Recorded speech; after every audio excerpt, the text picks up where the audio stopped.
Welcome back. અમદાવાદમાં મહત્તમ વિસ્તારમાં ભારે વરસાદ થયો હતો તો ગાજવીજ સાથે અમદાવાદના પૂર્વ અને પશ્ચિમના અનેક વિસ્તારમાં સારો એવો વરસાદ થયો હતો।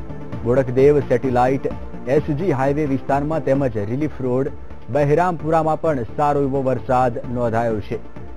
તો અમદાવાદ શહેરમાં સાર્વત્રિક વરસાદ વરસી રહ્યો છે। બોડકદેવ એસજી હાઈવે અને બહેરામપુરા વિસ્તારમાં સારો એવો વરસાદ નોંધાયો છે।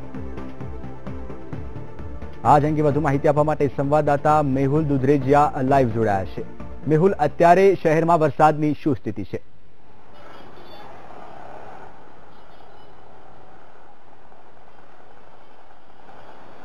જેવી રીતે વારે વારે થોડા સમય જ્યારે વરસાદ બ્રેક લઈ રહ્યો છે ત્યારે બ્રેક બાદ અચાનક જ આગમન કરે છે। આપ અત્યારે મારી પાછળ જોઈ રહ્યા છો, હું પાલડી 4 રસ્તા આસપાસના વિસ્તારમાં છું। અત્યારે પણ જે વાતાવરણ છે તે ખૂબ જ વાદળછાયું વાતાવરણ છે।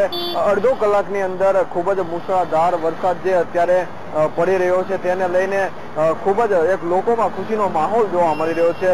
તમામ જે લોકો છે તે અત્યારે વરસાદ થોડા સેકન્ડ માટે જ્યારે બ્રેક થયો છે ત્યારે લઈને અત્યારે હાલ અમદાવાદના જે તમામ જે વિસ્તાર છે તેની અંદર ટ્રાફિક જામના દ્રશ્યો આપ જોઈ રહ્યા છો। અત્યારે મોટી સંખ્યામાં જે લોકો છે વરસાદે જ્યારે બ્રેક થયો છે ત્યારે આજે તમામ લોકો છે પોતાના સ્થળ ઉપર જવા માટે તૈયારી કર્યા, પરંતુ જે પ્રમાણે અડધો કલાકની અંદર જે મુશળધાર વરસાદ જે પડ્યો છે તેને લઈને લોકોમાં ક્યાંક ને ક્યાંક ખુશીનો માહોલ જોવા મળી રહ્યો છે। અને સાથે જે પ્રમાણે થોડી ટ્રાફિકની જે તકલીફો પડી રહી છે તેમાં થોડી તકલીફ પડી રહી છે, પરંતુ ક્યાંક ને ક્યાંક જે વરસાદ આવી રહ્યો છે તેને વરસાદને લોકો મન માણીને માણી રહ્યા છે। જે રીતે સમગ્ર ગુજરાતમાં એક દિવસ વરસાદ આવે છે, એક દિવસ વિરામ લે છે, તો સામાન્ય લોકોને કેવી હાલાકી પડી રહી છે?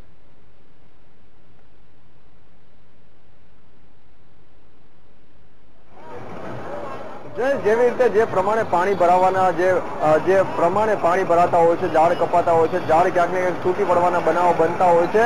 આ સાથે જે પ્રમાણે નીચાણવાળા વિસ્તારોની અંદર જે પાણી ભરાતું હોય છે તેને લઈને ઘર વખરીને જાનહાનિ પણ થતી હોય છે।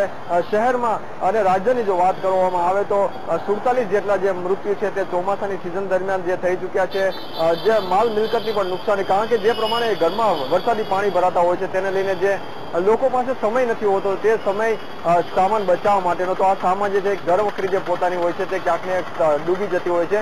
તો જે પ્રમાણે જે નુકસાન છે તે નુકસાનનો આંકડો ખૂબ જ મોટો હોય છે, ત્યારે જે હાલાકી ઘણી બધી પડતી હોય છે। આ સિવાય જે શહેરના તમામ જે નીચાણવાળા વિસ્તારો હોય છે તેની અંદર પણ પાણી ભરાતા હોય છે।